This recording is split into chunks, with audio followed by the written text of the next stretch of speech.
Est-ce que écouter de la musique nous rend plus intelligents? On est en 1993 en Californie et des chercheurs ont publié une étude dans une revue scientifique hyper prestigieuse qui s'appelle Nature, qui semble lier écoute de la musique et quotient intellectuel. C'est ce qu'on a appelé l'effet Mozart. Ok, vous l'avez compris, on va parler musique. La musique, elle nous touche tous émotionnellement. Mais comment ça se passe dans notre cerveau? Comment ça se passe dans notre corps? Pourquoi est-ce qu'on va se remettre une chanson qu'on kiffe 1000 fois d'affilée? Quelles sont les émotions qui prédominent lorsqu'on écoute de la musique? Pourquoi est-ce que parfois vous avez cette petite chanson dans votre tête? Pourquoi est-ce que ça nous fait vibrer? Quel est l'impact de la musique sur nos comportements? Je vais essayer de répondre à toutes ces questions dans cet épisode. Allez, c'est parti! Pour en revenir à cette étude de l'effet Mozart, que s'est-il passé? En fait, on a fait passer une expérience à une trentaine d'étudiants en psychologie. Ils ont dû répondre à quelques questions du test qui évalue le quotient intellectuel. Mais pour ça, on les a préparés différemment. Donc on les a répartis en 3 groupes. Avant de passer ce test, chaque groupe avait une préparation particulière. 10 minutes avant, un groupe était carrément plongé dans le silence. Il y en a d'autres qui faisaient des exercices de relaxation. Et à d'autres à qui on a fait écouter la sonate pour 2 pianos en ré majeur de Mozart. Donc ils sont préparés, on les fait passer le test, on regarde un petit peu leur performance. Et surprise, le groupe qui a le plus performé a été celui qui a écouté de la musique classique avant de passer le test. Donc là, effervescence au niveau de la recherche. Suite à ces résultats, il y a même des gouverneurs américains qui sont allés jusqu'à offrir des CD de Mozart aux nouveau-nés pour développer leur intelligence. Les mecs pensaient qu'ils allaient créer des génies. Alors je vous arrête, c'est un fail total. Une fois que l'étude est sortie, vous imaginez bien qu'il y a plein de labos de recherche qui se sont dit « mais attendez, nous aussi on va essayer de reproduire l'étude ». Mais personne n'a réussi à obtenir les mêmes résultats. Si vous écoutez de la musique, ne l'écoutez pas dans l'optique de devenir plus intelligent, mais juste pour le kiff. Alors oui, il se passe quelque chose émotionnellement, mais comment cette émotion prend forme dans notre cerveau lorsqu'on écoute de la musique? On fonctionne tous de la même manière. Alors déjà, on a le cortex auditif qui perçoit et qui analyse les sons auditifs. Ensuite, on va avoir une deuxième zone qui va leur conférer une résonance émotionnelle. Et ça se passe au niveau des noyaux gris centraux et de l'hippocampe. Après, on a une zone dans le cerveau qui est beaucoup plus frontale et qui va noter si nos attentes sont confirmées ou pas. Si une musique vous a surpris ou simplement si une musique vous a plu esthétiquement. Et ça fonctionne pour tout le monde. C'est-à-dire que dans le monde entier, toute culture confondue, notre cerveau traduit ses émotions de la même manière. Et pour illustrer ça, il y a une étude assez impressionnante qui a été menée en 2009 par Thomas Fritz, qui est un neuroscientifique allemand, et qui s'est rendu au Cameroun, dans la population des Mafa, qui est un peuple des montagnes qui n'a jamais entendu de musique occidentale.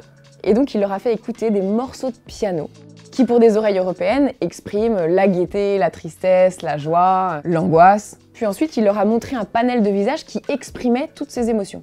Donc le peuple Mafa, qui n'avait jamais écouté ce genre de musique, a su relier un morceau joyeux avec un visage joyeux, un morceau angoissant avec un visage angoissé. Donc il y a une sorte d'universalité dans les émotions que procure la musique. Et si on pousse un petit peu plus loin, si on compare la manière de trier émotionnellement des musiques entre des auditeurs spécialisés en musique et d'autres non spécialisés, eh bien les émotions provoquées par ces musiques dans les deux groupes seront similaires.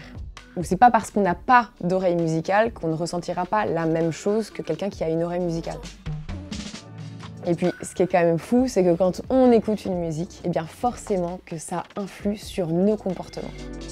On peut nous guider dans notre manière de consommer dans les magasins, par exemple, au travers de la musique. Alors on a parlé d'émotions, mais ces émotions, quelles sont-elles ?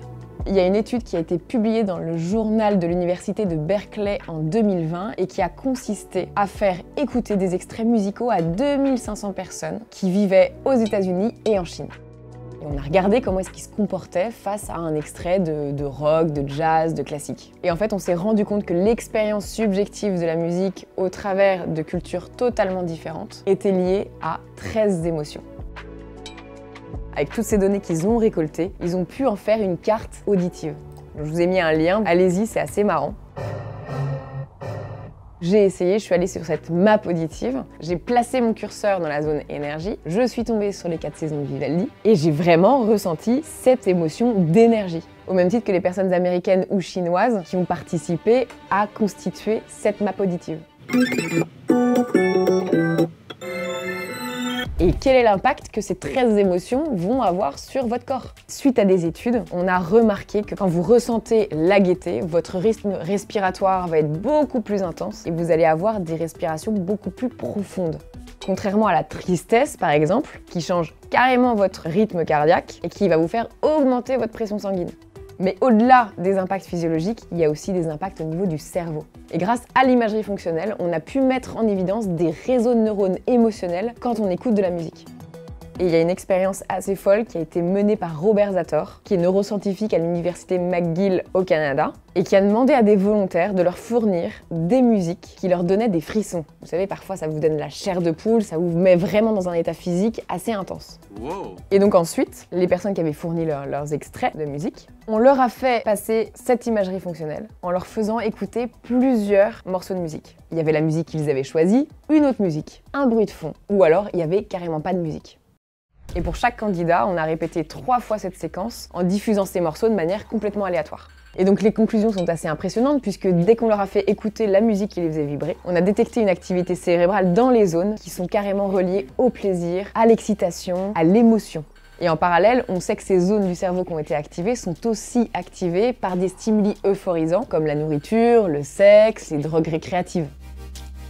C'est clair qu'une musique qui nous rend heureux, on va avoir tendance à la réécouter. Qu'est-ce qui se passe dans notre cerveau pour qu'on en arrive à l'écouter genre 1000 fois d'affilée, quoi? Mais ça continue encore et encore. Et donc c'est le même neuroscientifique Robert Zator qui a été le premier à définir que lorsqu'on écoutait une musique agréable, eh bien il y avait le circuit dopaminergique, le circuit de la récompense qui s'activait. Ce circuit, il nous est vital, on en a besoin au quotidien, mais c'est celui qui peut aussi nous faire rentrer dans une sorte de dépendance. Alors, il y a ce circuit de la récompense, mais il y a aussi la notion de prévisibilité. C'est-à-dire que quand vous avez déjà écouté une musique qui vous fout la patate avant d'aller au taf, le lendemain, certainement, vous allez vous souvenir de cette musique et vous dire « Ah, je sais qu'elle va me mettre la patate, donc je vais l'écouter. » Pourquoi la musique peut vous faire vibrer? Donc déjà, le son, c'est une vibration. Et le nombre de vibrations par seconde d'un son, ça s'appelle une fréquence.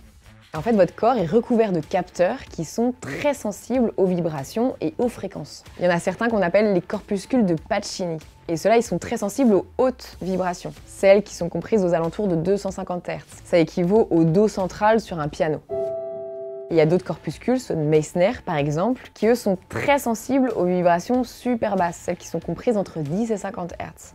Et en fait, le but du jeu, quand vous allez vous sentir bien avec une musique, c'est que ces différents capteurs sont sollicités. Donc dans la manière de ressentir la musique, on a tous nos sensibilités. Puisque forcément, une personne pourra avoir plus de corpuscules de Pacini que de Meissner. Donc c'est pour ça que votre voisin réagira différemment de vous à l'écoute d'une musique. Donc ça, c'est ce qui fait vibrer votre peau. Mais en fait, il y a d'autres choses qui vibrent. Il va se passer quelque chose au niveau de votre oreille interne qui est tapissée de cellules ciliées. Et les cellules ciliées, elles, leur rôle, c'est de transformer la musique en signal électrique. Et donc, en fonction de leur nombre et de leur répartition par type de fréquence, eh bien, votre oreille sera plus ou moins fine. Vous savez, parfois, il y a des personnes qui, quand vous passez une musique, vous disent « Non mais attends, là, il y a beaucoup trop de basses » ou il y en a qui disent « Mais attends, c'est hyper aigu ». Et il y en a pour qui aussi, écouter de la musique, c'est juste insupportable parce qu'ils ressentent tous les bruits, tous les sons, ils les ont. Donc ceux-là, ils ont vraiment une oreille ultra fine. Parfois, ça doit être un calvaire. Et en parlant de calvaire, je pense que ça vous est tous arrivé d'avoir cette petite musique en boucle dans votre tête que vous chantez bien silencieusement et qui ne part pas. Ça s'appelle un verre d'oreille. C'est une démangeaison musicale. Et donc, qu'est-ce qui fait qu'on n'arrive pas à se séparer de cette musique ? Vous savez que 90% d'entre nous expérimentent ce verre d'oreille au moins une fois par semaine. Poker face.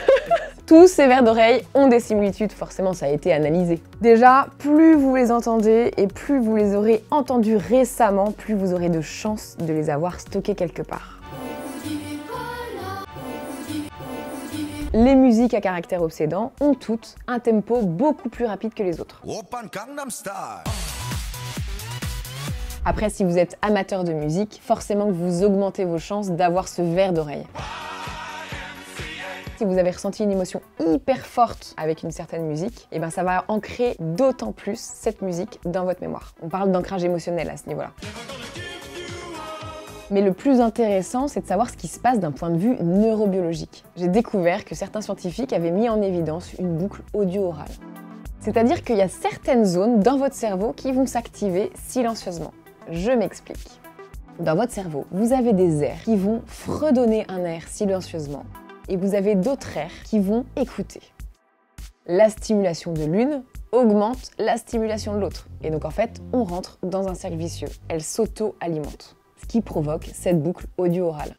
Mais tout ça dans votre tête. Et c'est cette boucle de rétroaction qui va créer cette illusion auditive.